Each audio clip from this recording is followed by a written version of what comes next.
Muchas gracias, Patricia, por tu amable presentación, gracias a los organizadores y bueno, gracias a todos vosotros que habéis preferido pasar esta tarde de mundial oyendo cosas sobre Bitcoin y derecho, que no es moco de pavo, en vez de estar viendo peleándose a Messi y a Modric, ¿no? Que son las dos estrellas, ¿no? Que en menos de una hora empezarán a correr por el campo.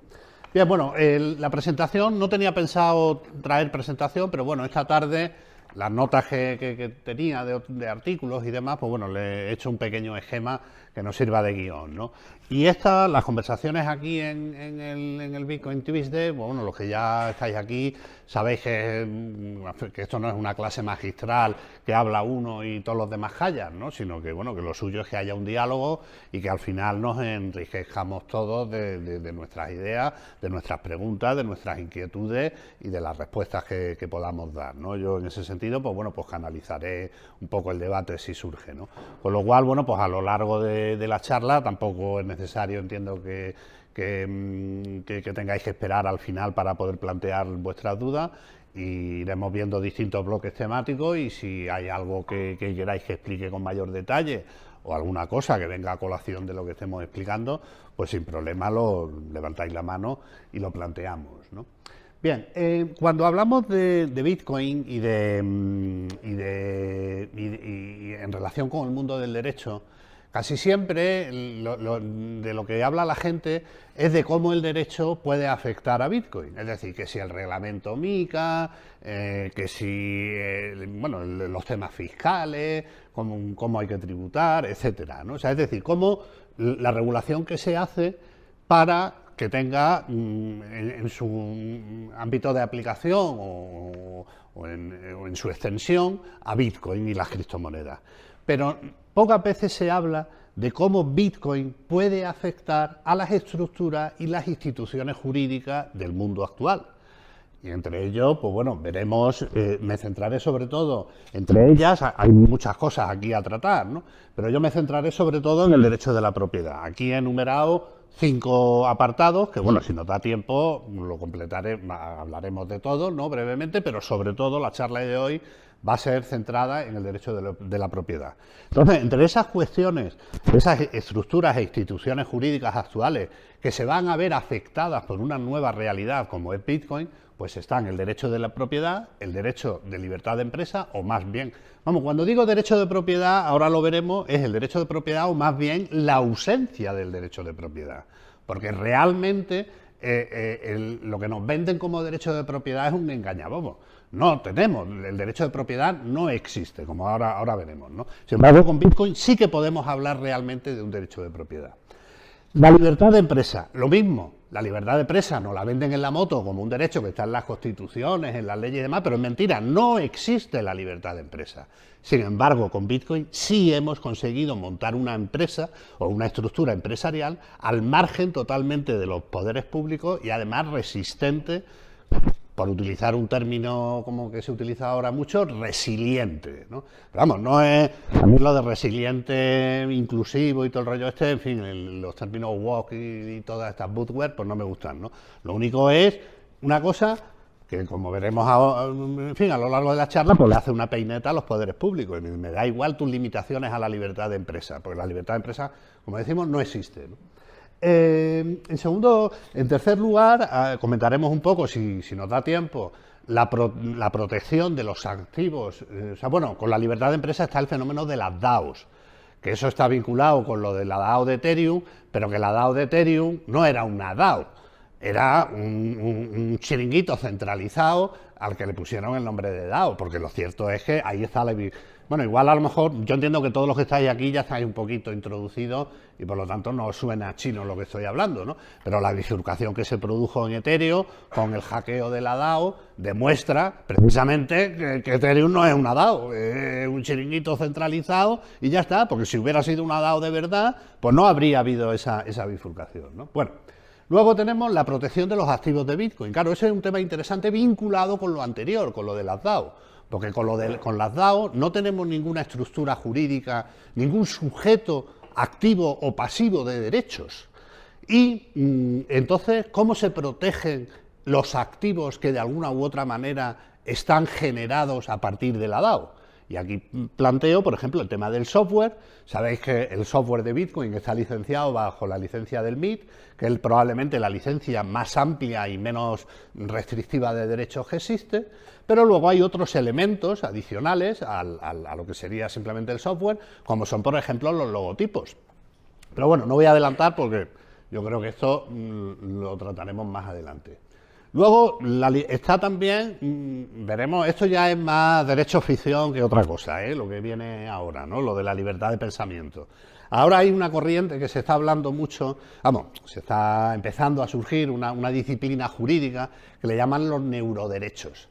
Es a raíz del desarrollo de lo que se llama la neurociencia y de cómo la ciencia, o sea, hay mecanismos cada vez más intrusivos en la mente humana, pues está dando lugar a la aparición doctrinal, más que nada, de una nueva rama del derecho que sería la neurociencia y los derechos asociados a nuestra mente. ¿Y eso por qué lo digo? Pues porque el Bitcoin, al final, la manera de proteger el Bitcoin son 24 o 25, bueno, 12, 13, 24 o 25 palabras, ¿no? Si yo tengo un amigo, por ejemplo, que él me dice que cuando se va a dormir por la noche, que se reza sus 24 palabras como si fuera el Padre Nuestro.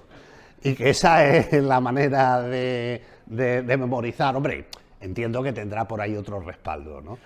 Pero bueno, pero si tiene que salir corriendo, imaginemos que aquí, siguiendo las tesis convencionales, a Putin se le cruzan los cables e invade España, ¿no? Yo no lo veo, pero bueno, si uno ve el telediario igual se lo llega a creer eso, ¿no? Y tenemos que salir todos corriendo para Marruecos, y no podemos ni siquiera tener un condón para meter un papelito con las claves. Oye, pues lo único que nos queda es memorizar las 25 palabras, cruzamos el charco y en cuanto lleguemos a un sitio con un ordenador e internet, pues recuperamos toda nuestra propiedad, ¿no? Entonces puede llegar un momento en que la única manera de incautar los bitcoins sea mediante la aplicación de la neurociencia, ¿no? Entonces, bueno, pues ahí está algo que se discutirá sobre hasta qué punto el poder público está facultado para entrar en nuestra mente, ¿no?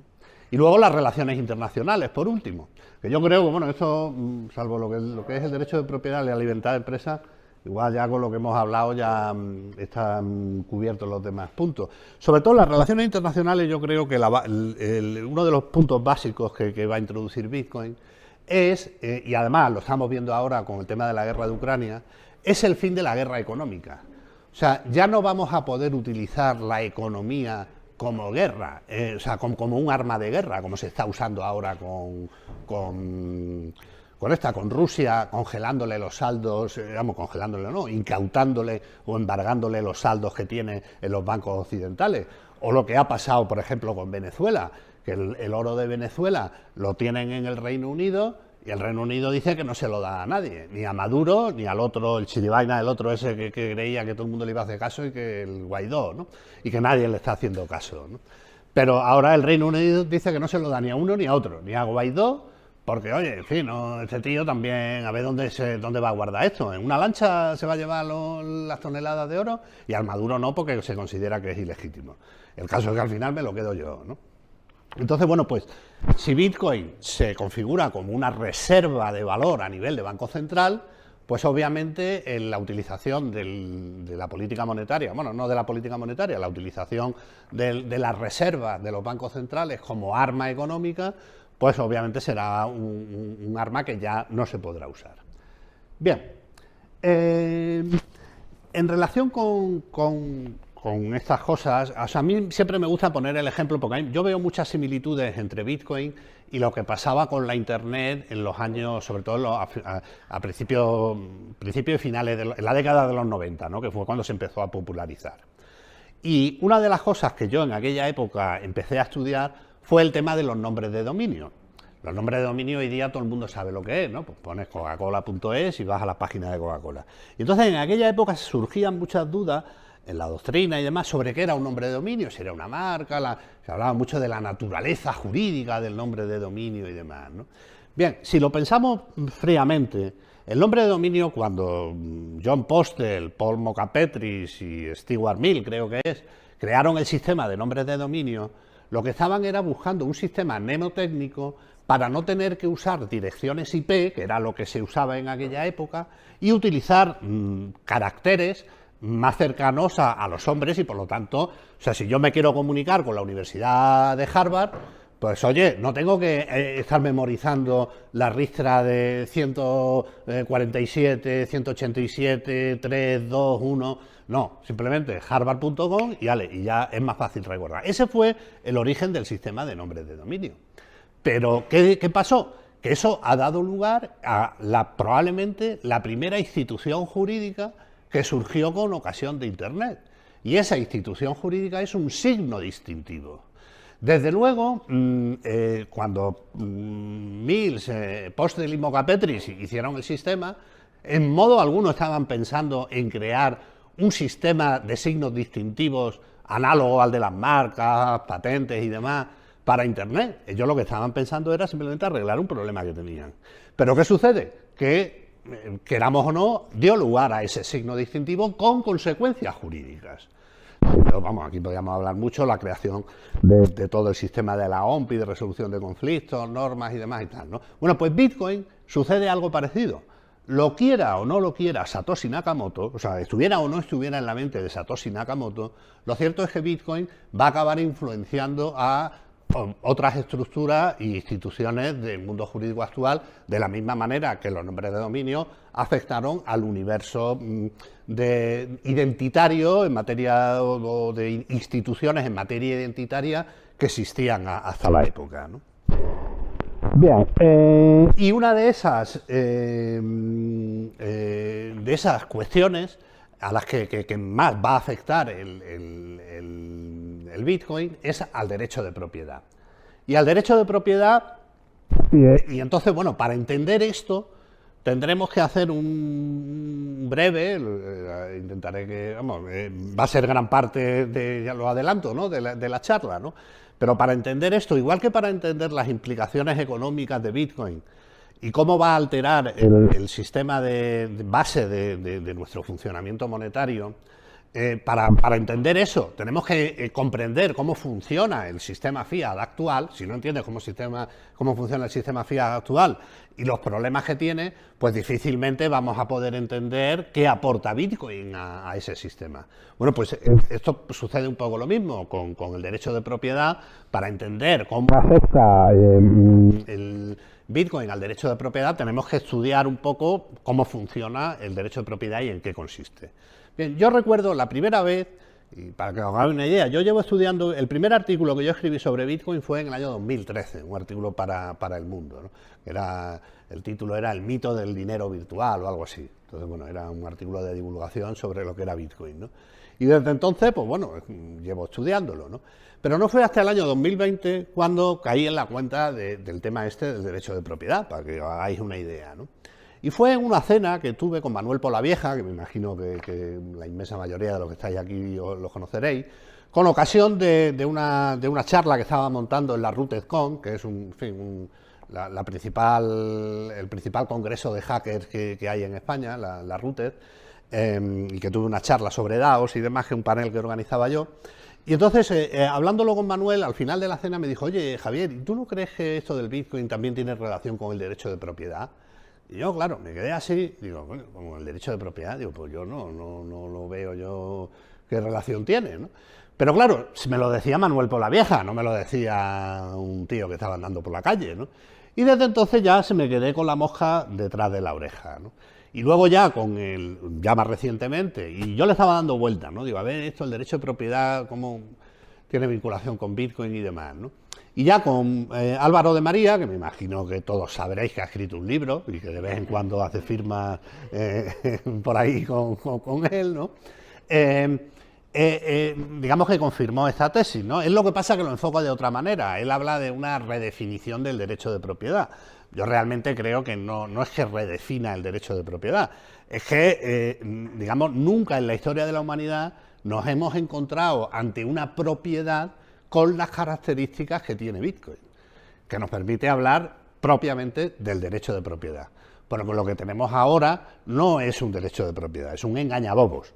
O sea, a lo máximo que tenemos es como mucho, como dice Bastos, un derecho de usufructo, pero en realidad propiedad, en el sentido del derecho subjetivo que nació con la Revolución Francesa y las revoluciones luteranas, de un derecho amplio, pleno, inalienable y demás y tal, eso fue una construcción teórica que surgió en su momento, como digo, a raíz de la Revolución Francesa más o menos y de las revoluciones protestantes, pero que en la práctica nunca ha existido ese derecho.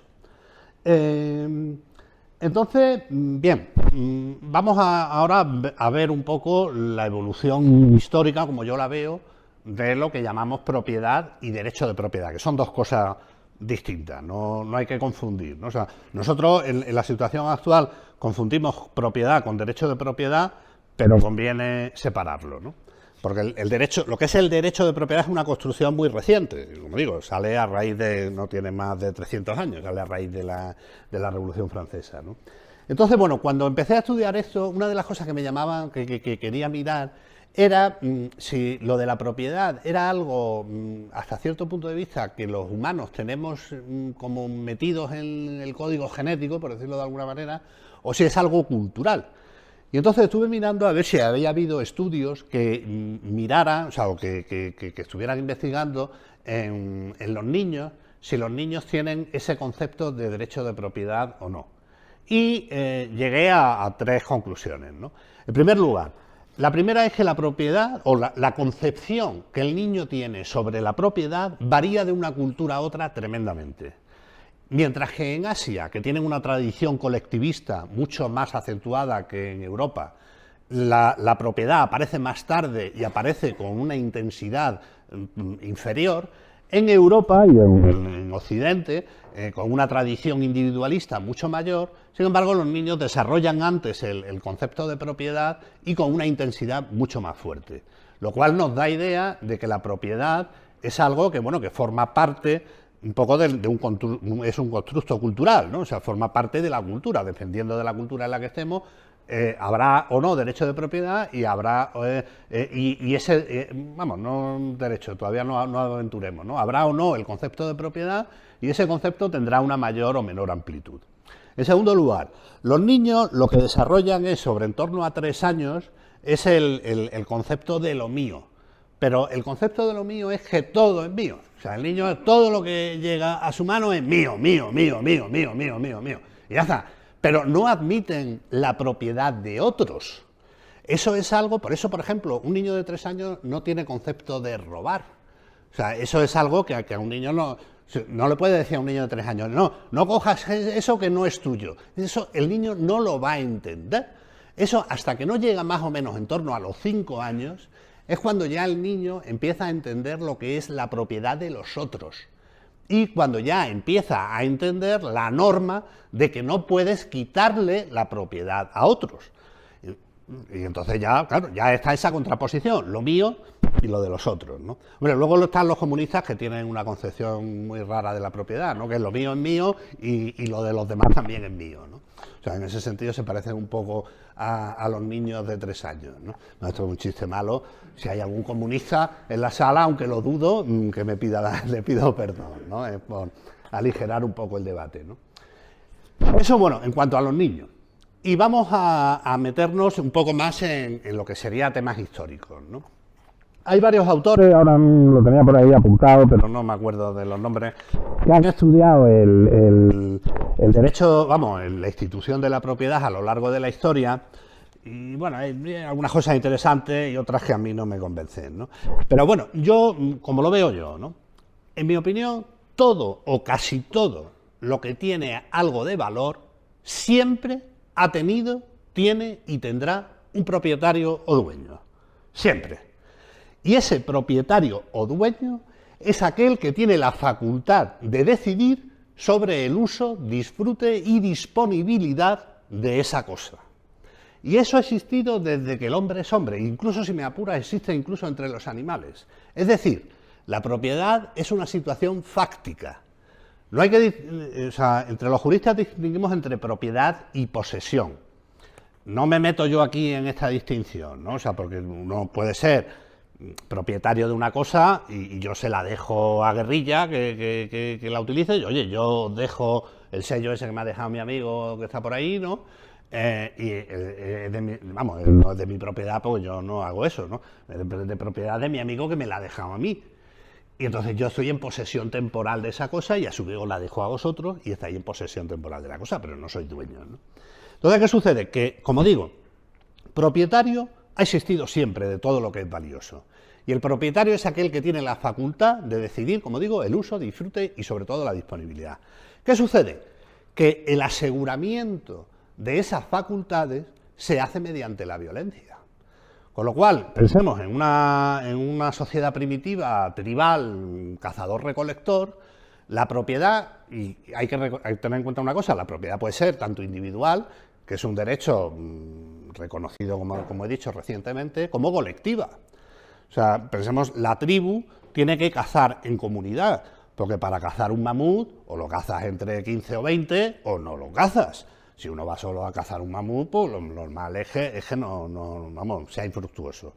Con lo cual, ¿qué sucede? Que el sujeto, hablando en términos jurídicos actuales, ¿no? En aquella época, obviamente, no había concepción de sujeto de derecho ni nada por el estilo, ¿no? Pero el sujeto de la propiedad, el que decide sobre el uso, disfrute y disponibilidad del mamut que se caza, es la tribu en su conjunto. Luego tendrá internamente sus sistemas de adopción de decisiones, pero lo que es el sujeto es la tribu. Entonces, ¿y la tribu por qué? Porque la tribu ejerce violencia frente a otras tribus. O sea, oye, yo soy el de la tribu de al lado a 20 kilómetros y de ahí veo, coño, mira, estos cabrones han matado a un mamut, vamos a ver si se lo quitamos. Vamos para allá a quitarle el mamut, ¿y qué pasa? Que entonces, en vez de venir los cazadores, que eran gente ágiles con la lanza y tal, pues me vienen los bestias con la garrota, ¿no? De 2 metros por 2, y entonces el que tenía la garrota más grande, pues era el que se quedaba con el mamut. O sea, es decir, la violencia. La violencia es clave en todo lo que tiene relación con la propiedad y con el derecho de propiedad. ¿Qué sucede? Que a lo mejor en esa comunidad, imaginemos pues yo qué sé, que yo cazo un gorrión, ¿no? Por decirlo de algo. Obviamente un gorrión para toda la tribu, pues como que no va a sacar, no va a quitar el hambre a nadie. Entonces, bueno, pues se podía admitir, podía haber una convención de que, oye, de que si tú cazas un gorrión, pues bueno, pues tú te lo guisas, tú te lo comes, ¿no? O sea, ese gorrión te lo quedas para ti. Pero ahora, imaginemos en una tribu que un tío va por ahí andando y va con su lanza y se le cruza un jabalí herido, por ejemplo, que tenga una pierna rota. Y coge y dice, coño, pues el jabalí este lo mato y me lo quedo. Probablemente, en una época en la que no había técnicas de conserva, ni se conocía el fuego, ni nada, que había que comerse lo que cazabas en el momento y te duraba 2 días lo que habías cazado, obviamente el jabalí no me lo voy a poder comer yo solo.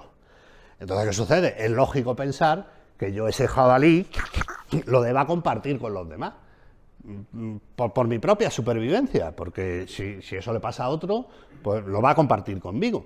Entonces podemos decir que, oye, que en un momento dado el gorrión, nadie se va a molestar que yo me lo quede y yo me lo coma, pero si yo cazo un jabalí, igual si hay gente que se molesta que yo me lo quede, me lo coma parcialmente y el resto lo tire, porque el resto lo voy a tener que tirar y me voy a poder comer una pata, un jamón, como mucho, pero si me apura una paleta, pero el resto lo voy a tener que tirar.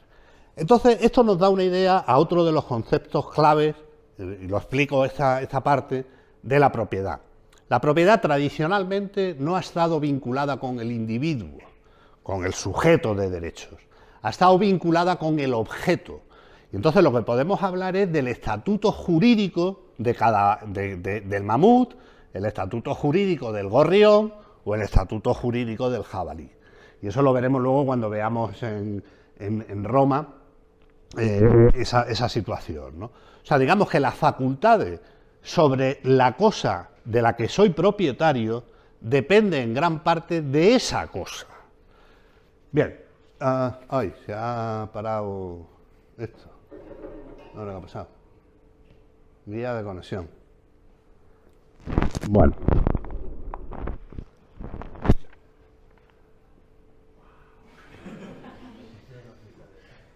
Eso quiere decir que vamos muy lentos. Bien. Entonces, bueno, la idea, ¿no? Todo siempre ha tenido y tendrá un dueño.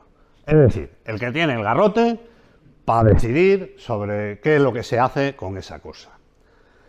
Y hoy día la propiedad individual, como dice Bastos, que Bastos también es otro personaje, vamos, otro economista, ¿no? Que no necesita presentación en el entorno bitcoiner, él más o menos dice estas tesis de otra manera, con otras palabras, y es lo que dice que, bueno, que a lo mucho a lo que podemos aspirar es a ser usufructuarios de las cosas, pero que en realidad no tenemos ninguna propiedad de nada, en el sentido de, bueno, derecho absoluto, de disponibilidad y demás. Y entonces los elementos clave en relación con la propiedad son dos, ¿no? Por un lado, la definición de las facultades que me confiere ese derecho de propiedad, vamos a llamarlo, y en segundo lugar, la protección del ejercicio de esas facultades. Y como vemos, a lo largo de la historia, estos dos elementos siempre han dependido de terceras personas. Nunca ha habido ninguna cosa que, en relación con la definición de la facultad, es decir, qué puedo y no puedo hacer en relación con esa cosa, y cómo la protejo, no haya dependido de terceros. Y eso es lo que Bitcoin es una revolución absoluta, porque Bitcoin, ni para la definición de las facultades, ni para su protección, requiere la intervención de terceros. En los días actuales, ese tercero es siempre el Estado. Pero bueno, a lo largo de la historia no ha sido así, ¿no? Entonces, bueno, ahora damos un pequeño salto de unos cuantos miles de años y pasamos a Roma, ¿no? Que Roma es... bueno, esto lo he explicado ya. Bien, el derecho de propiedad en Roma, salto a Roma porque es la primera vez que podemos ya encontrar textos de carácter jurídico y lo que es un sistema jurídico asentado, ¿no? Entonces, lo primero es que en Roma no había un concepto de derecho subjetivo como el que hay ahora. O sea, el derecho de las personas, yo tengo derecho a esto, tengo derecho a otro, no había eso. El derecho romano se construye de una forma, sobre todo a partir de la jurisprudencia, y estaba muy separado lo que era la autoridad de la potestad, que esto sí lo explica Álvaro de María en sus charlas y en su libro, pero digamos que lo que el dueño de una cosa podía hacer variaba en función de esa cosa. Entonces había un estatuto jurídico, o sea, estatuto jurídico no me refiero a una ley que lo diga, porque el derecho romano fue creándose poco a poco, sobre todo a partir de la jurisprudencia, no a partir de las leyes como es actualmente. Entonces, bueno, la propiedad de un fundo te daba unas facultades, la propiedad de un esclavo te daba otra, la propiedad de un animal. Entonces, en función de la cosa que yo poseo, pues puedo hacer o no hacer algo distinto, con lo cual esas facultades están vinculadas con la cosa. Y no es hasta ya la última parte del periodo imperial cuando los juristas romanos empiezan a hablar de algo que más o menos se va asemejando a lo que es el concepto de propiedad actual y en concreto y al derecho subjetivo de propiedad, con términos como dominium o potestas, ¿no? Y entonces, básicamente, lo que se decía en aquella época, ya en las compilaciones que se hacían a finales de la época imperial de Roma, es que es el derecho a usar y disponer de la propiedad, pero, y aquí es donde está el truco, que bueno, va en la línea de lo que he comentado anteriormente, en la medida en que lo permita el ordenamiento jurídico. O sea, con lo cual, ya desde el principio, desde la última etapa, desde que se empezó a reconocer por escrito, entre comillas, el derecho de la propiedad, ya tenía una limitación, que era según el ordenamiento jurídico. Y según el ordenamiento jurídico, pues era en función del estatuto jurídico de cada cosa. El esclavo, los animales, etcétera. Y básicamente lo que se decía es que tenías tres facultades, ¿no? El ius utendi, que es el derecho a usar, el ius fruendi, que es el derecho a obtener los frutos, si es un árbol, pues los frutos del árbol, y el ius abutendi, que no es el de abusar, sino el derecho de disponer de la cosa. Y luego sí que ya en la ultimísima etapa, antes del desmembramiento del Imperio Romano, surge una construcción teórica que es que se puede hablar como una especie de precursor o precedente del derecho subjetivo, que es el concepto de cosa incorporal. Porque en el derecho romano, o sea, tú tenías las cosas, por ejemplo, una mesa, ¿no? Pero se acabó diciendo que el derecho sobre la mesa es a su vez una cosa, y esa cosa es una cosa incorporal. Y esa cosa puede ser objeto de traditio, o sea, de mercadeo, puede entrar en el tráfico, ¿no? Y eso es un desarrollo tardío del derecho romano. Pero bueno, ya veo que esto, en fin, me pasa un poco de términos jurídicos, ¿no? Y ya empiezo a ser aburrido, con lo cual, bueno, vamos a ir adelante. Otro hito, ¿no? Ya acá cae el derecho romano, vienen los visigodos, esto ya es un Cristo Padre, aquí un cachondeo, nadie manda, tal, todos peleados entre otros, hasta que llega más o menos en el siglo XIII, ¿no? En 1200 y pico, las partidas del rey Alfonso X el Sabio, que bueno, aunque sea del colegio, os tiene que sonar este rey, ¿no? Y entonces hay en las compilaciones que se hacían en aquella época, hay otra definición ya de derecho de propiedad. Y nos dice que es el señorío, o sea, bueno, señorío, que es poder que el hombre tiene, ¿no?, de hacer en su cosa y hacer de ella y en ella lo que quisiere, ¿no? O sea, bueno, señoría, bueno, esto he puesto el castellano antiguo original, ¿no? Básicamente puede hacer tu cosa lo que quiere, pero ojo al dato, ¿eh? Miremos que en las últimas compilaciones del derecho romano se decía según el ordenamiento jurídico, ¿no? Bueno, pues aquí se dice según Dios y según fuero. Es decir, según Dios, que Dios... Claro, esto también está vinculado con el derecho, vamos, con la concepción católica del mundo, que dice que Dios es el dueño de todo y que aquí estamos de prestados, ¿no? Que Dios nos deja, cuando en la Biblia Dios, se dice, Dios trajo a los animales a la presencia del hombre y le dijo ponle nombre y tal. Por eso es tan importante el tema de poner nombre a las cosas. Eso lo explico yo cuando hablo de los nombres de dominio, hago referencia a esto, ¿no? Pero bueno, volviendo aquí, ¿no? En aquella época se decía todo tenía que ser de Dios, ¿no? Porque de hecho los poderes del rey venían de Dios, ¿no? O sea, el rey era siempre en nombre de Dios, por la gracia de Dios, incluso en las monedas, los que seáis más antiguos de Franco, ¿no?, ponía caudillo de España por la gracia de Dios. Entonces los monarcas eran siempre por Dios y las leyes lo que hacían era intentar reflejar la voluntad divina.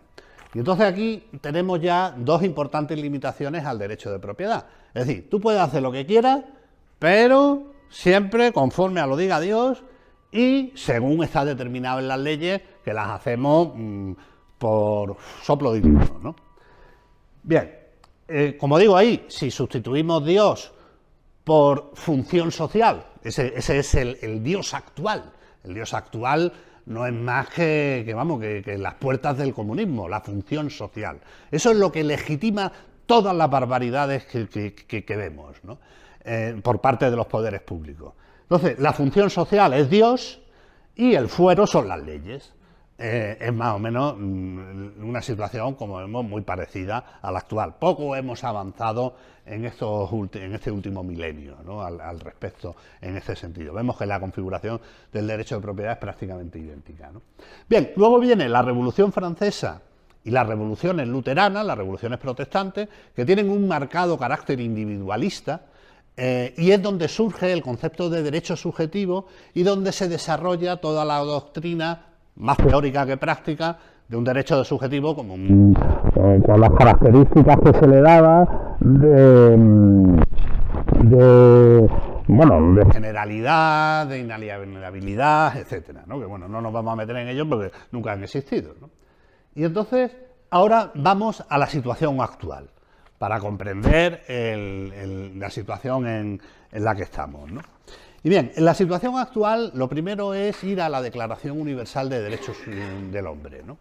En esa Declaración Universal, el artículo 17 se ocupa del derecho de propiedad y se ocupa en los siguientes términos. Nos dice que toda persona tiene derecho a la propiedad individual y colectiva, lo cual, bueno, es lógico lo que hemos hablado antes con el mamut y el gorrión. O sea, el gorrión podía ser una propiedad individual y el mamut, obviamente, era una propiedad colectiva de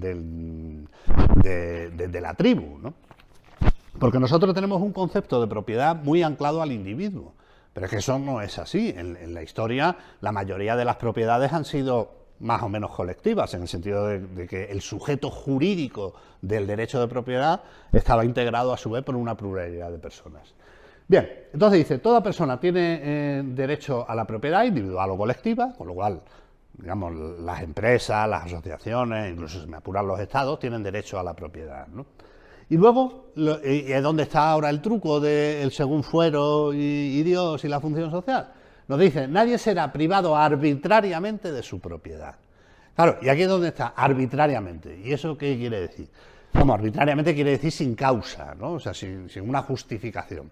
Pero claro, pero eso y nada es prácticamente lo mismo. O sea, eso quiere decir que oye, que me tienes que quitar algo, pero me tienes que dar una razón, ¿no? O sea, no es porque tengo el garrote más fuerte, que también es una razón, ¿eh? O sea, el garrote más gordo. Eso es una razón tan válida como cualquier otra. Pero bueno, pero la vestimos un poco, la maquillamos, le echamos un poquito de azúcar y decimos que es función social, que es para proteger a los pobres, porque todos los que sois propietarios son muy ricos y entonces a los pobres. Pero ya te da la clave, ¿no? Hacer su contrario, que decimos los juristas, de una forma no arbitraria, sí te puedo quitar tu propiedad. Eso es básicamente lo que viene a decir este precepto, que como digo está en la Declaración Universal de Derechos Humanos. Bien, vamos a descender un poco más y vamos a lo que dicen nuestras leyes, no el constructo este teórico de los derechos humanos. Bien, entonces nuestras leyes, en el Código Civil, el artículo 348, es el que nos indica que la propiedad es el derecho a gozar y disponer de una cosa o animal, que por cierto lo de animal entró hace relativamente poco en el Código Civil. La redacción original dice simplemente cosa, y lo que pasa es que el animal estaba considerado tradicionalmente como una cosa. Ahora con el rollo animalista este de los derechos de los animales y demás y tal, pues bueno, se ha metido dentro de este, como susceptible de apropiación, digamos, el animal como distinguiéndolo de la cosa. Me parece una gilipollez, pero bueno. O sea, yo recuerdo, esto es una anécdota, ¿no? Cuando yo empecé a ejercer, estaba en un despacho de un catedrático de Derecho Administrativo que se llama Santiago Muñoz Machado, que actualmente es el presidente de la RAE, de la Real Academia Española, de la lengua, pero es Real Academia, ¿no? Bien, esta persona tiene un libro, y en aquella época lo estaba escribiendo, que se llama El derecho y los animales. Entonces, pues hablaba de la evolución. Y recuerdo en una cena que tuvimos y planteó, oye, mira, estoy escribiendo un libro sobre esto, lo otro y tal y cual. Y él se refirió al libro, todavía me acuerdo, como el derecho de los animales. Y entonces, claro, cuando dijo eso, yo recuerdo que estaba ahí y digo, hombre, don Santiago, eso a mí me parece una auténtica salvajada, decir el derecho de los animales. Los animales no tienen derechos, no pueden ser sujetos de derechos. O sea, entonces, bueno, no sé si por eso o no, pero al final el libro fue el derecho y los animales, no el derecho de los animales. Los animales no tienen derecho, el derecho es una construcción totalmente humana y no tiene cabida a otra cosa que no sea humana, ¿no? Pero bueno, volviendo, como digo, el derecho de gozar y disponer de una cosa o animal, y aquí está el truco del almendruco que hemos visto desde la época del derecho romano, sin más limitaciones que las establecidas por las leyes. O sea, es decir, que la ley me puede limitar, o sea, vale, yo te reconozco el derecho, pero la ley, o sea, siempre que se cumpla la ley, con lo cual en la ley y no se pone ningún límite a la ley, ¿no? Bien, luego tenemos la Constitución Española. En la Constitución Española, el artículo 33 es el precepto que se encarga de esto, y se dice que se reconoce el derecho a la propiedad privada y a la herencia. En el punto 2 tenemos otra vez el truco, el dios actual de las partidas. La función social delimitará su contenido. Con lo cual, lo que hablábamos antes de que una de las cosas, de las cuestiones clave de la propiedad es la delimitación de las facultades, es decir, del contenido, pues ya la propia Constitución española nos dice que el dios actual, la función social, delimita el contenido del derecho de propiedad. Y la función social se puede expandir o contraer todo lo que queramos. O sea, con lo cual, pues bueno, pues resulta que es un derecho ciertamente disminuido el que tenemos, ¿no? Y luego ya, lo último, ¿no? Nos dice que nadie podrá ser privado de sus bienes y derechos, sino por causa justificada, que nos recuerda al tema de la arbitrariedad de la Declaración Universal de Derechos Humanos, por causa justificada de utilidad pública o interés social, que en la utilidad pública o interés social se encardina con lo que es la función social. Pero claro, utilidad pública o interés social, pues prácticamente es todo. Y luego veremos, si nos da tiempo un poco, el proyecto de ley que hay de seguridad nacional, que es algo absolutamente demencial lo que está preparando el gobierno para expropiarnos básicamente todo, ¿no? O sea, pero bueno, no, ahora sí eso lo comentamos, ¿no? Pero bueno, esa es la configuración del derecho de propiedad. Eso ni es propiedad ni es nada. O sea, es como mucho un usufructo que, como dice Bastos, que nos concede magnánimamente el Estado hasta que la función social, que la interpretan ellos, la interpreta el poder público, no hay realmente un concepto, en fin, desarrollado al respecto. Pero bueno, pero hay otra clave que eso, cuando realmente me percaté de esto, que es una obviedad, pero tienes que darte cuenta, ¿no? O sea, vamos, los que no sois juristas no lo veréis, pero los juristas veréis, bueno, es obvio, pero poco se habla de ello, ¿no? Y es que el derecho de propiedad no es un derecho fundamental. No está en la Constitución. Hay ahora mismo no recuerdo el título, capítulo y tal, ¿no? Pero hay un apartado, una sección, ¿no?, que es de los derechos fundamentales, y habrá el derecho a la vida, el derecho a la presunción de inocencia, la libertad de expresión, la tutela judicial efectiva, en fin, el elenco de derechos fundamentales que tenemos en nuestro país. Bueno, pues ahí no está el derecho de propiedad. El derecho de propiedad está después, en otra sección, que se llama de los derechos y deberes de los ciudadanos. Y ahí hay un cajón desastre donde menciona unas cuantas cosas, y entre ellas está ahí el artículo 33. Con lo cual, el derecho de propiedad no es un derecho fundamental. Y esto tiene dos conclusiones fundamentales. En primer lugar, no puedo recurrir en amparo al Tribunal Constitucional si violan mi derecho de propiedad. O sea, puedo recurrir a un tribunal normal y corriente, de toda la vida, digamos, ¿no? Pero vía recurso, pues si a mí como ponía yo en el ejemplo un día que hablaba de esto, ¿no? Digo, si yo, y esto lo entenderán los más viejos del lugar, ¿no? Si yo cojo y llamo a brazafarolas al presidente de la Federación Española de Fútbol, no sé si sabéis quién era el que decía eso, era José María García, un periodista deportivo de antaño, ¿no? Bueno, pues si llamo, entonces en aquella era, ¿cómo se llamaba el presidente de aquella época? Porta o algo así, ¿no? Bueno, no sé, el que fuera. Bueno, pues si yo llamo a brazafarolas al presidente de la Real Federación Española de Fútbol por haber echado a Luis Enrique, por decir algo, y me pone un pleito, yo puedo seguir pleiteando hasta el Tribunal Constitucional, porque estamos hablando de dos derechos fundamentales, el derecho al honor y el derecho a la libertad de expresión. Sin embargo, viene un quinqui como el Sánchez, me quita mi piso porque se me han metido unos ocupas y no lo puedo recuperar, y no puedo recurrir al Tribunal Constitucional. Si en el Supremo no me dan la razón, campana y se ha acabado, hasta ahí ha llegado. Lo cual te da ya una idea de lo disminuido que es este derecho. No es un derecho fundamental. Y en segundo lugar, su regulación se puede hacer mediante ley ordinaria, porque la reserva de ley que establece la Constitución es para el desarrollo de los derechos fundamentales. Esto, a no ser un derecho fundamental, no requiere una ley orgánica, es decir, con una mera ley ordinaria se puede regular el derecho de propiedad. O sea, con lo cual, la gente que pensamos, ¿no? O sea, cuando pensamos el derecho de propiedad, es que esto es mío, tal y igual, legalmente no tienes nada. Y legalmente no tienes nada, y aquí está la previsión del Foro Económico Mundial. No sé si habéis visto este vídeo, es acojonante. O sea, lo vamos a poner, o sea, está aquí son 8 conclusiones del Foro Económico Mundial para el 2030. Y la primera conclusión, digamos, que te deja... O sea, yo la primera vez que lo vi, digo, bueno, pero esto... Me creí que era un meme, ¿eh? O sea, yo digo, esto están de coña, o sea, el tío que vaya cómo se lo ha currado aquí el guerrilla, ¿no? Digo, esto detrás tiene que estar el guerrilla, porque realmente creía que era un meme. O sea, mira el vídeo, voy a poner nada más que el principio, que es con el que empieza esto, ¿no? O sea, una musiquita así muy guapa y tal. Bueno, yo no sé si aquí se oirá la música.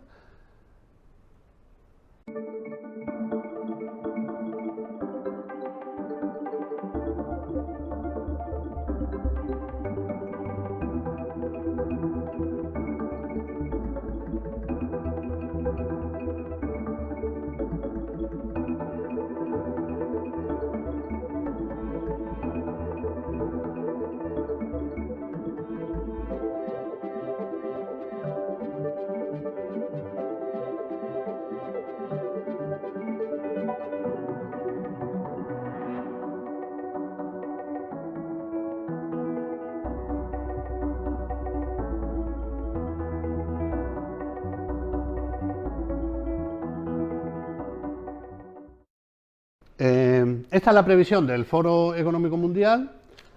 No poseerás nada y serás feliz. Y eso es el mundo hacia el que vamos. Y ya si vamos a cosas concretas, el dinero, desde luego, sí que no es de nuestra propiedad. Lo que estamos, el dinero, además, si hablamos de los billetes, podrían tener la consideración incluso de documento público que pertenece al Banco Central, o sea, que no es ni nuestro. O sea, pues yo tengo una cosa e incluso la podría destruir si quiero, y de hecho hay gente que debate por ahí si destruir el dinero es legal o no es legal, si lo puedo, si es mío o no es mío y tal. Pero bueno, pero lo cierto es que en Estados Unidos, por ejemplo, creo que está expresamente tipificado como delito la destrucción de dinero, ¿no?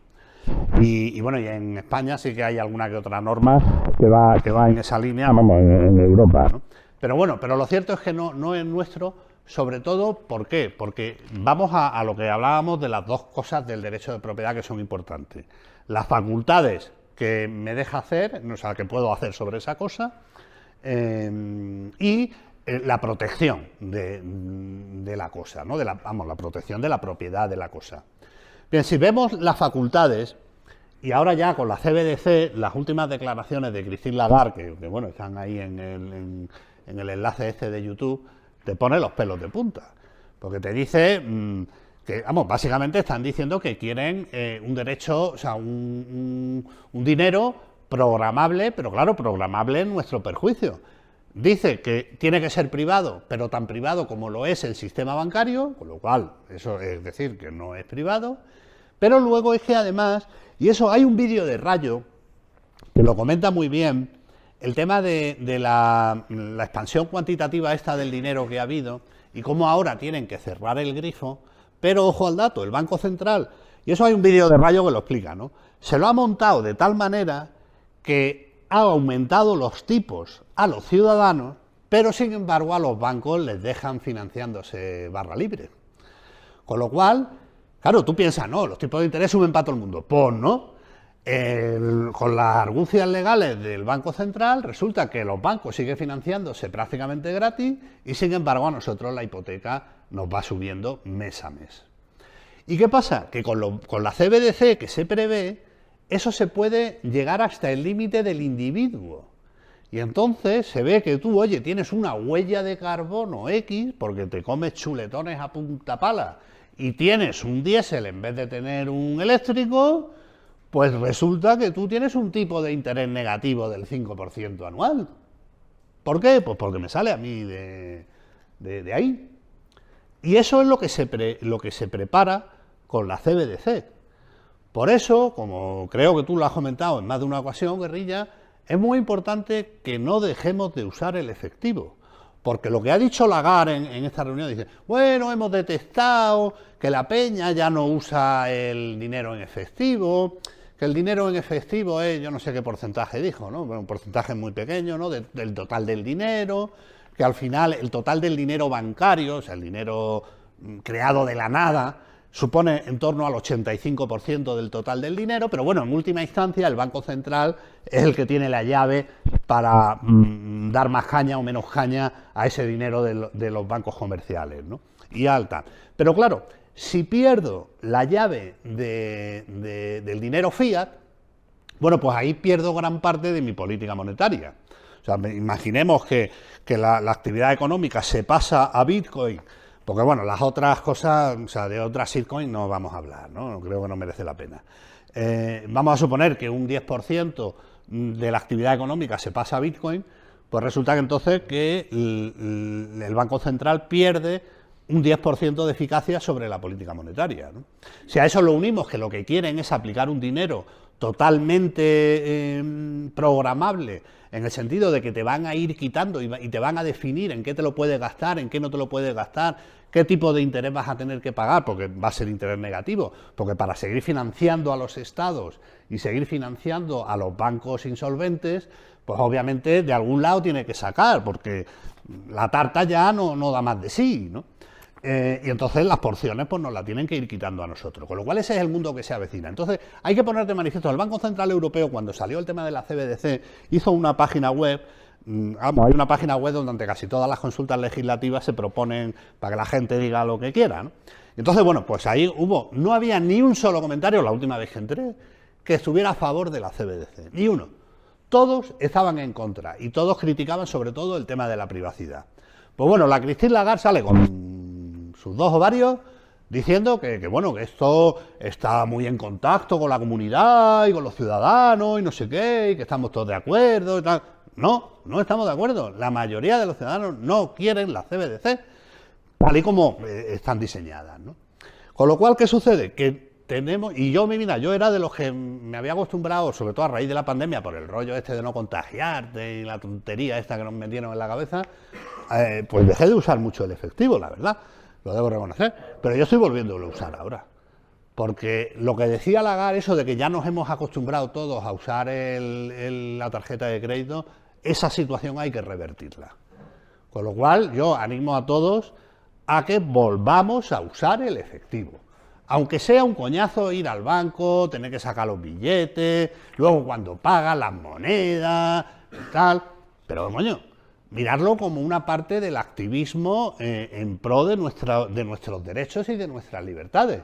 Y si ya le ponéis un sellito como este que he traído, pues ya cojonudo, ¿no? O sea, entonces hay que concienciar a la gente de ello, ¿no? Bien, a modo de conclusión, ya sobre el derecho de la propiedad y luego ya pasamos por encima de las otras cuestiones, si os parece, y ya nos tomamos la cervecita, ¿no? Y vemos cómo va el partido de Argentina, a ver si el Messi ha metido ya algún gol. Bien, en definitiva, la delimitación de las facultades del derecho de propiedad es definida actualmente por el Estado. Eso que nos quede claro. No tenemos propiedad de nada que el Estado no nos deje tener. Y en segundo lugar, la protección de esas facultades es proporcionada también por el Estado, a través del monopolio de la violencia. Y si no hay Estado, o el Estado es un Estado medio fallido o en construcción, como yo aquí siempre recomiendo, sobre todo a los empresarios. Yo recuerdo una vez a un empresario, un cliente, ¿no?, que hablando de series, de películas y demás, y le digo, oye, tienes que ver Los Sopranos. Digo, Los Sopranos es un máster de derecho empresarial, y tal y que cual, ¿no? Bueno, pues lo veré y tal. Total, que un día me llama, oye, Javier, que he visto Los Sopranos y es una serie de mafiosos.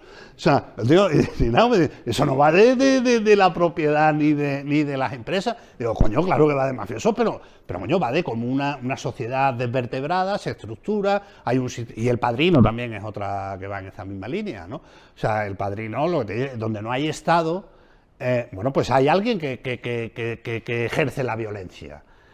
Y no es ni peor ni mejor que el Estado, ¿eh? O sea, no creo yo que la violencia del Padrino sea menos justa que la violencia que ejerce el Estado. Pensemos, por ejemplo, en ¿cómo se llama? El empresario este mayor ya, que le han hecho la vida imposible a Hacienda. Exactamente, Agapito. El caso de Agapito. O sea, ¿creemos que la violencia que se está ejerciendo sobre ese señor es mejor que la que se hizo sobre el tipo este al que le metieron la cabeza de caballo en la cama? Pues no lo tengo yo claro, de si esa violencia es más legítima que meterle en la cama a un millonario corrupto una cabeza de caballo sangrando, ¿no?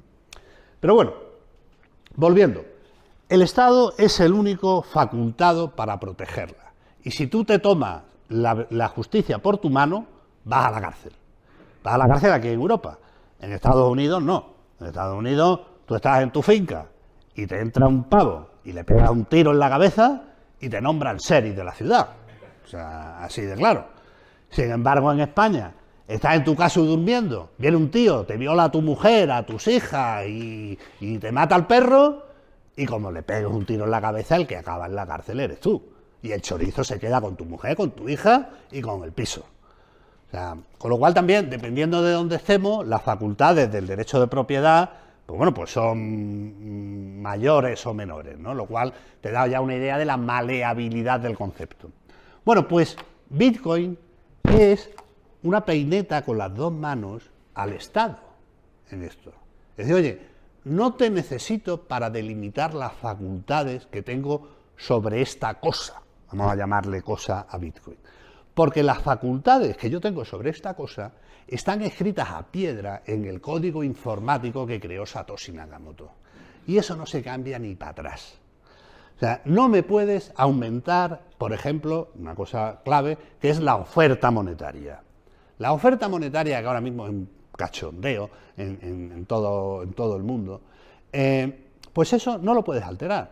No me puedes disminuir mi pastel de la tarta, como hacen ahora actualmente, que tu pastel se va haciendo cada vez más chiquitito, cada vez más chiquitito. Con Bitcoin yo tengo este pastel, y este pastel va a ser así siempre. Y lo que puedo hacer y no puedo hacer está escrito. Lo que no puedo hacer es incurrir en doble gasto. Básicamente esa es la única regla que tiene el código de Bitcoin en cuanto a lo que puedo hacer y dejar de hacer. Y si respeto que no tengo doble gasto, pues puedo hacer lo que quiera. Nadie, ningún Estado me puede limitar.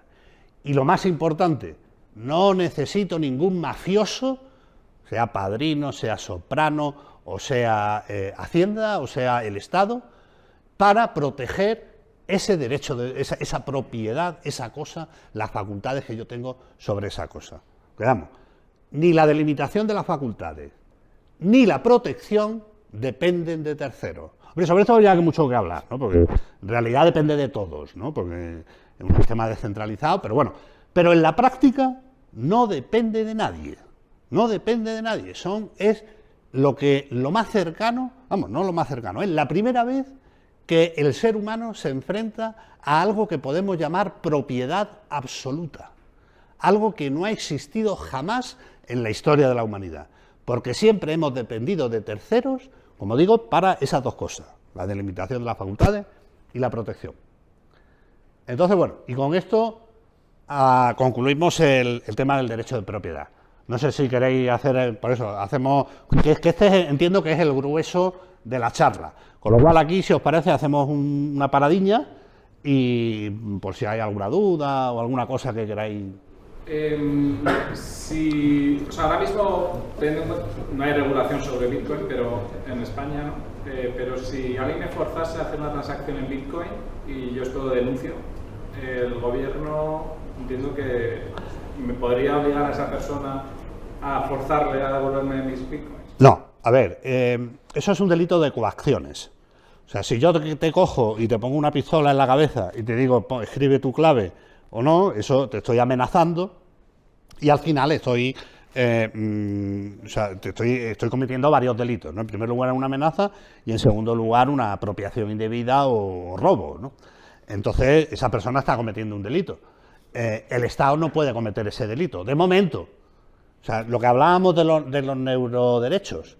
O sea, igual puede llegar un momento en que el Estado autorice técnicas de invasión para meterse en tu cerebro y averiguarte las claves. Pero al día de hoy el Estado no está facultado para ejercer ese nivel de coacción. El Estado, la coacción que te ejerce es la amenaza de la cárcel.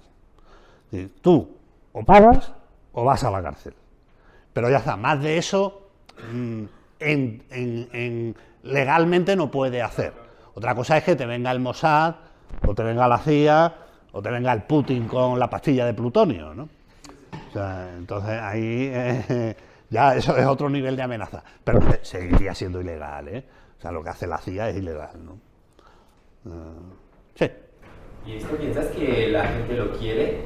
Me refiero a tener 100% el control de su propio dinero, y si digamos que todo lo que tienes en Bitcoin lo tienes en tu mente con 24 palabras, es que estas únicas, y una persona te pone esta pistola en la cabeza, o tú eres como clumsy y lo vas a perder, no sé por qué, pero la gente quiere tanto poseer su dinero y también no tener ningún remedio si él es fallible o si alguien le pone fallible. A ver, la mayoría de la gente no quiere asumir esa responsabilidad. Por eso van a existir, y yo lo veo bien que existan, empresas que se dediquen a la custodia de esos bitcoins. O sea, yo eso no lo veo mal. O sea, mucha gente demoniza a los intermediarios en el entorno bitcoiner maxi, ¿no? Mucha gente dice, no, los exchanges son malos, tal. O sea, no, oye, los exchanges son buenos, porque los exchanges permiten a mucha gente que no quiere asumir esa responsabilidad que entre en contacto con esta tecnología, que es de lo que al final nos interesa a todos. Y poco a poco se acabará dando cuenta de que el dinero en el exchange no debe estar, que debe estar custodiado por él. Y si quieres que alguien te lo custodie con garantía, pues vete a una empresa seria como Prosegur o como otra del estilo, que ofrecen servicios de custodia, obviamente cobrando por ello. Pero entonces, digamos que coexistirán esos dos sistemas. Coexistirán los individuos que quieren custodiarlo ellos porque no se fían de nadie, o se fían de una empresa, pero ¿qué pasa? Que esa empresa, el Prosegur de turno, digamos, por no hablar de los exchange, hablar de una empresa algo más en condiciones, ¿no? O sea, yo le doy a Prosegur 2 bitcoins que tengo y firmo un contrato con ellos me lo custodian. Es como si le entrego un cuadro de Picasso. O sea, oye, mira, tú te encargas de custodiármelo. Si lo pierdes, te las averiguas, pero me das o los 2 bitcoins o lo que valgan los 2 bitcoins en el momento de perderlo. ¿Sabes? Entonces, bueno, pues eso es... no le veo ningún tipo de problema a eso. Más o menos la similitud sería el dinero metálico. O sea, tú puedes guardarlo bajo el colchón, que alguien entre y te lo robe, o que te lo custodie el banco. Exactamente. O sea, exactamente, estamos en... Pero... Sí, salvando las distancias, pero es lo mismo que el dinero en efectivo. O sea, la mayoría de la gente, de nosotros, preferimos que nos lo guarde el banco, de momento. Pero eso en cualquier momento puede cambiar, sí. Pero si el banco tiene un robo, hay el Banco Central para imprimir más dinero y para pagar a todo el mundo. Pero en el caso del Bitcoin, si le roban sus seeds, pues, los clientes están jodidos y no hay nadie para volver a pagar. Y luego, por ejemplo, en Suiza... No, pero espera un segundo. O sea, lo normal, o sea, por eso esa actividad sí que debe estar regulada. O sea, la actividad de custodio. Y entonces, a los custodios se les debe exigir tener un seguro de responsabilidad civil. Y si que cosa que no existe ahora con los exchange y demás, ¿no? Entonces, si tú tienes un seguro de responsabilidad civil, como tiene el banco, y hay un fondo de garantía de depósitos y demás y tal, tu dinero está cubierto. No lo vas a perder, aunque ese banco vaya, o esa empresa vaya a la quiebra, porque hay un seguro ahí contratado. ¿Y la otra pregunta? No, iba a decir, por ejemplo, veo en Suiza, había visto unos reportajes sobre los bunkers que tienen. Sí, los bunkers. Para proteger sus seeds, y me digo, pero si todo el mundo necesita estos bunkers para ser protegido, no. Pero bueno, con el tema de los seguros a lo mejor hay una respuesta a esto. No, pero vamos a ver, sí. Está relacionado, una opinión es que, claro, pagar sus propios claves de memoria es clave. Pero van a tener mucho más tecnologías y maneras de guardar en memoria. No solo va a ser los 24 palabras y se lo pierdo o olvido, pierdo mi dinero, ¿no? O sea, sí, puedo distribuir la responsabilidad entre amigos, entre familia, y van a salir más y más tecnologías para hacerlo. Y claro, a largo plazo creo que la mayoría de gente va a acostumbrarse a este tipo de responsabilidad. Siempre hay un par de personas que no quieren, claro, pero... A ver. Ya, que se comercializan. Sí. Shami Secretary, CX, estas son tecnologías para partir tu clave y distribuir. Claro, o sea, todo el tema de las multifirmas va en esa línea, ¿no? O sea, tú puedes tener una 8 en multifirma y de forma que una la tiene tu padre, otra tal. Lo que pasa a mí, esos sistemas no me acaba de convencer, ¿no? Pero Sí, de acuerdo, pero mi pregunta era también, sabiendo esto, pero sabiendo también que la mayoría de la gente no está preparada a eso, pero en el largo plazo. Pero volviendo a lo que decías tú un momentito, del búnker, hombre, yo aquí en mi cartera de wallet of Satoshi tengo, no sé si son, no llega a 100.000 Satoshis, ¿no? Obviamente, contratar un búnker en Suecia, o sea, un búnker en Suiza, para guardar 50.000 Satoshis, pues matar moscas a cañonazos, ¿no? O sea, vamos a poner las cosas un poco en su orden, ¿no? Ahora, si tengo 1.000.000 de Satoshis, ya, pues 1.000.000 de Satoshis, ya igual sí me interesa pagar un búnker en Suiza, ¿no? Y... Vamos a ver, este comportamiento del Estado que has dicho, que es deleznable, pero se realiza porque hay una mayoría social que lo apoya. Bueno, hay una mayoría social engañada. Bueno, sí, pero engañado no. Sí, pero lo apoya. Sí, sí, Entonces, sí. en principio, esta mayoría está en contra de este sistema de escaqueo.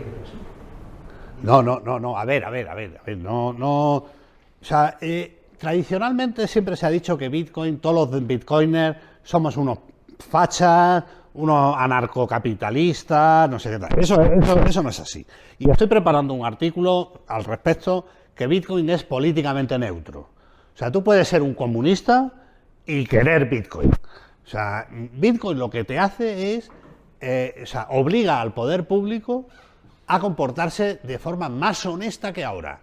Y me da igual que el poder público sea anarcocapitalista, sea fascista o comunista o cualquier otra forma de colectivismo.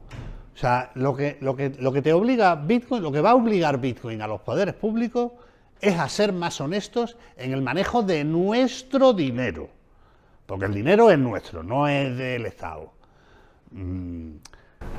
Pero si la gente es mínimamente consecuente, si vota una línea en la que anima esos comportamientos, luego, si es consecuente, no entrará en este asunto, en el Bitcoin. Si es consecuente. No, pero... No es que tú cuentes con que la gente no es consecuente. No, mira, te pongo el ejemplo. Imagínate cuando se estaban construyendo... No. ¿Dónde está la no consecuencia? La consecuencia es una persona que apoye gobiernos que tengan este comportamiento de irte expropiando tus ahorros, de ir expropiando tu propiedad, se quieran escaquear vía el Bitcoin. Si tú lo estás apoyando para que lo hagan, apoya a un gobierno que no lo haga. No, pero si es que... Eso es política monetaria que lo hacen en todos los... No, ya, sí. O sea, el diluir del dinero y a medida Sí. a base de inflación, Sí. eso es común de los partidos, da igual. Eso es un juego que nos han metido para que nos entretengamos.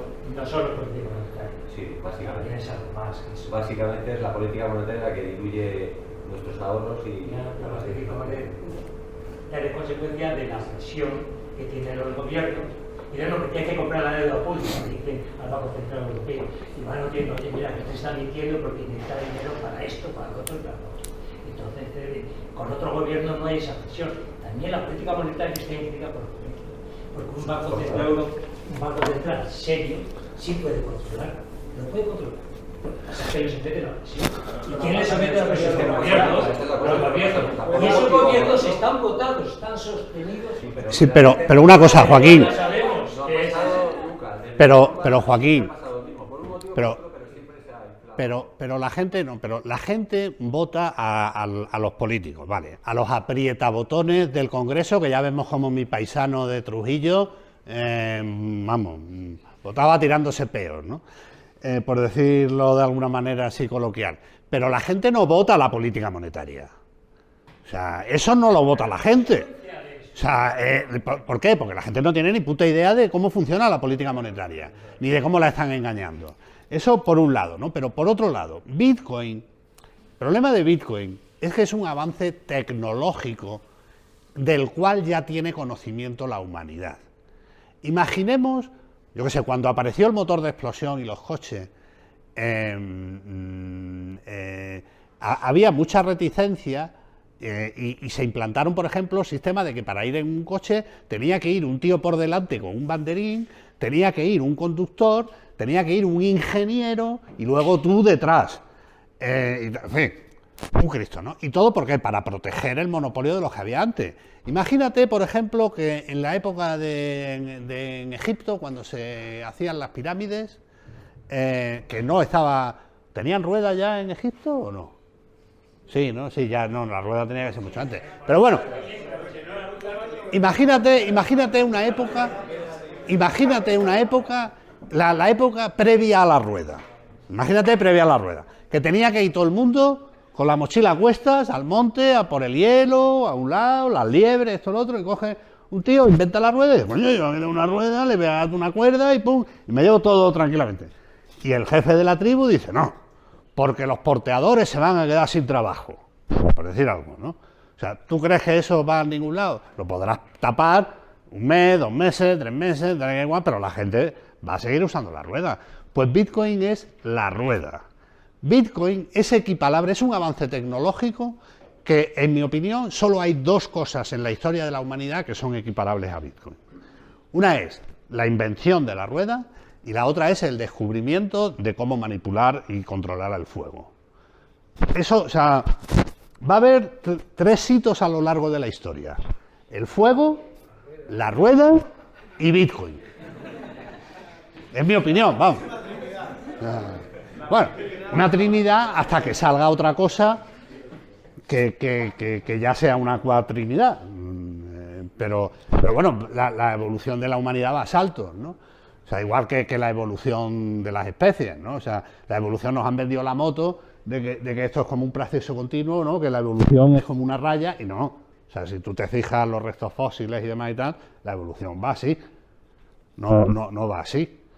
Bueno, pues ese punto disruptivo, a ese nivel, creo que pico. Igual es exagerado, pero yo creo que aquí estoy en un entorno... Pero eso significa, Javier, que al final la máxima cristiana de que tu mano izquierda no sepa lo que hace la derecha, y nunca mejor dicho, con la izquierda, con la derecha... No, hombre, lo que pasa es que siempre se ha dicho, por ejemplo, que la inflación, sobre todo a raíz de la expansión cuantitativa, ¿no? de la masa monetaria, es un impuesto. O sea, hay una máxima parlamentaria. Hay una máxima parlamentaria que es no taxation without representation, ¿no? O sea, o sea, en inglés es rima y queda muy guay la frase, en español no rima tanto, ¿no? Entonces, no impuestos sin representación, ¿no? Entonces, o sea, no se puede imponer un impuesto sin que lo vote una Cámara Legislativa. Bueno, pues la inflación, que al final no es más que darle a la maquinita de imprimir billetes, es un impuesto que los políticos la sustraen al poder legislativo. La gente no vota inflación, la gente no vota. O sea, la gente lo que quiere, que es el engañabobo esto que nos venden los países, los comunistas estos como Sánchez, es la paguita, ¿no? Venga, a los 18 años la paguita para ir a ver al trueno. La paguita para esto, la paguita para lo otro. Y es lo que quieren es que todo el mundo sea pobre y todo el mundo dependiendo de una paguita. Y yo mientras imprimiendo billetes como si no hubiera mañana. Y eso, Bitcoin, tarde o temprano, acabará con eso. Y los políticos tendrán que ser honestos. O sea, se dice que bueno, no, es que los políticos hacen eso para aplanar las fluctuaciones de los ciclos económicos del capitalismo. Eso es mentira. O sea, de hecho hay mucha gente que considera que es al revés, que es esa política monetaria la que induce esos ciclos, ¿no? Sí. Es yendo en tu dirección, pero es ampliar aún más, pero puede ser que lo podamos discutir después. Pero mi punto es que la inflación es hecha no simplemente para engañarnos, pero también porque todos los estados han estado endeudándose para poder producir más y hacer que las economías pues aceleren. Y este endeudamiento, si no garantizas una inflación, es imposible de reembolsar. Así que los estados necesitan la inflación para poder sobrevivir y hacer pensar que están solvencia. Y la inflación es necesaria en este caso. Pero no. Si pasas a Bitcoin, estos estados nunca se van a poder endeudar. ¿Y cómo vas a poder solucionar los problemas de inegalidades? Y estas inegalidades, ¿cómo lo van a producir, por ejemplo, un subdevamiento a causa de las personas que no han tenido acceso al Bitcoin al inicio, porque no lo adaptaba al inicio, o su país no les ha dejado adaptarse al Bitcoin, Y después, pues se ve en un sistema donde ellos su moneda no vale nada contra el Bitcoin y van a tener que sublevarse, bueno, no lo sé, van a tener rabia y van a llegar a la guerra. Bueno, es como un poco amplia. Vale, sí, has planteado dos cosas, ¿no? En primer lugar, dices que la inflación es necesaria para mantener el crecimiento económico en la situación actual. Eso yo no lo veo así. Eso yo creo que Joaquín... Para poder reembolsar las deudas. Claro, exactamente. La inflación es necesaria para poder pagar la deuda. Pero lo que tenía que haber hecho el Estado es no meterse en esa deuda. O sea, eso es lo que tenía que haber hecho. O sea, porque, ¿qué pasa? Hasta la Primera Guerra Mundial, y por eso en parte se pensaba que la Primera Guerra Mundial iba a durar meses, las guerras duraban lo que duraba el oro que tenía el rey. O sea, por eso a España le vino tan mal el descubrimiento de América, porque nos inundaron de oro para pagar las guerras que tenía el Carlos V y toda la gentuza esta en Europa. Entonces, o sea, aquí no se quedó nada.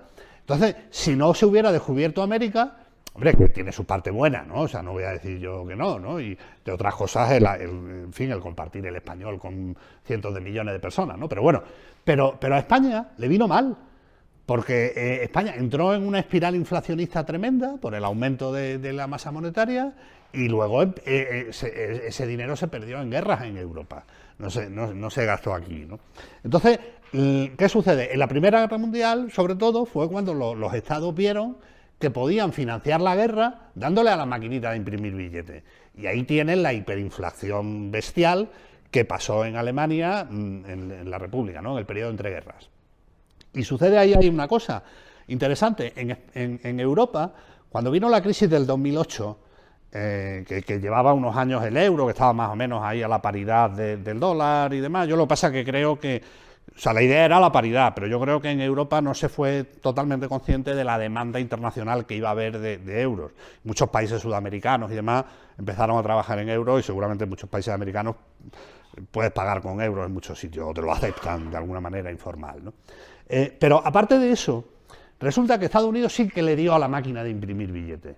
Sin embargo, en Europa, en el 2008, no se dio a la máquina de imprimir billetes. Entre otras cosas, yo me imagino que influenciado por los alemanes que tienen la inflación que sufrieron entre guerras metido en el ADN. Entonces, no dejaron al Banco Central Europeo darle a la maquinita de imprimir billetes.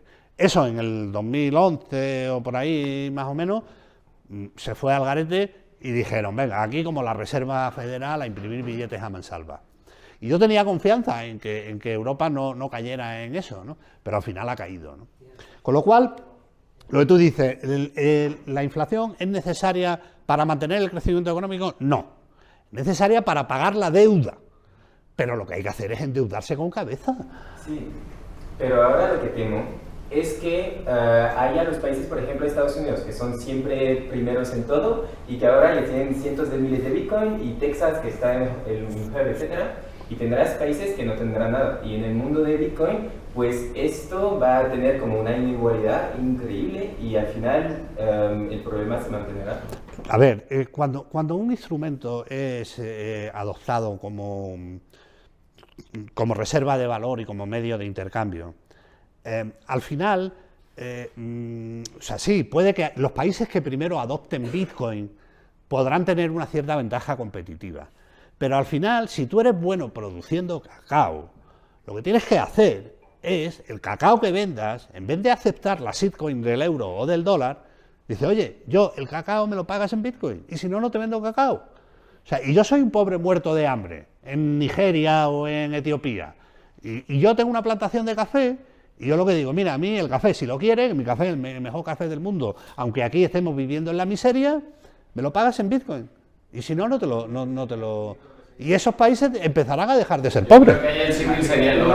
El oro había en unos ciertos países, pero se desarrollaron otros y pero yo te doy esto, tú dame el oro. Tenemos que ir terminando para tomar las cervezas y se nos... Vale, sí. Tenemos un tiempo. Oye, señores, tenemos que ir acabando, con lo cual no me da tiempo... No me da tiempo a más, con lo cual ya aquí lo dejamos. Si queréis ahora en la cervecita, pues en fin, podemos seguir debatiendo y demás, ¿no? Y entonces, bueno, aquí las cosas... Me ha quedado pendiente lo de la protección de activos, que tenemos pendiente hablar de un pleito que hay muy interesante sobre la marca Bitcoin, que hay varias registradas y en España se está desarrollando ahora mismo un pleito que cuestiona la validez de una de esas marcas. Luego tenemos la libertad de pensamiento con los neuroderechos y la neurociencia a la que he hecho referencia anteriormente. Y bueno, y las relaciones internacionales. Con lo de esto, campana y se ha acabado.